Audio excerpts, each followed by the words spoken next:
ষষ্ঠ শ্রেণীর গণিত অনুশীলনী 4.2 একের 1 নং অঙ্কের সমাধান করছি।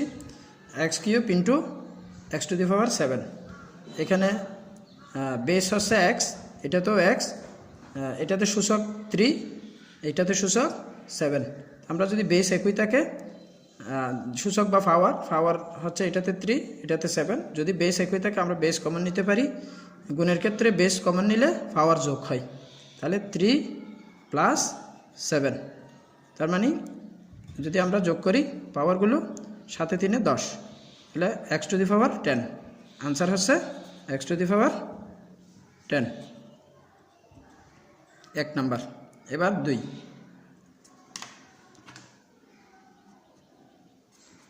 নম্বর হচ্ছে a³ into a into a⁵। এই অঙ্কটি সমাধান করছি। এখানে পাওয়ার বা সূচক হচ্ছে 3, এর পাওয়ার 3 বা 3, আর এখানকার এর পাওয়ার কিছু নাই, কিছু না থাকলে আমাদেরকে 1 ধরে নিতে হবে, আর এর পাওয়ার হচ্ছে 5।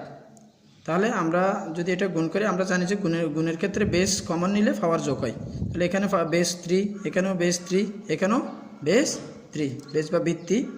তাহলে আমরা বেস কমন নিতে পারি, পাওয়ার যোগ হবে, পাওয়ার এখানে 3, এখানে কোনো পাওয়ার না থাকলে আমরা 1 ধরব, 1 ধরছি, আর এখানকার পাওয়ার হচ্ছে 5। তাহলে a⁴ কত? 5 এর 1 6, 6 এর 3 9, তাহলে আনসার হচ্ছে a⁴ 9।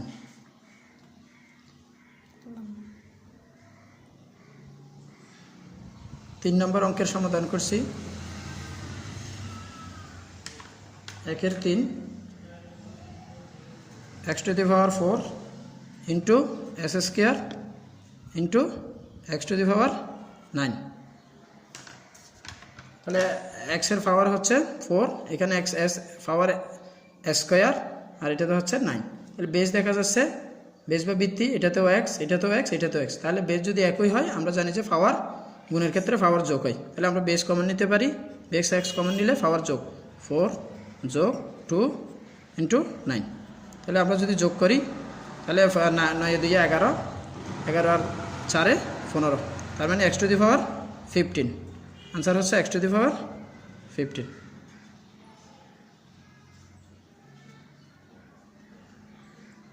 ধন্যবাদ সবাইকে, দেখা হবে পরবর্তী কোনো ভিডিও নিয়ে পরবর্তী ক্লাসে।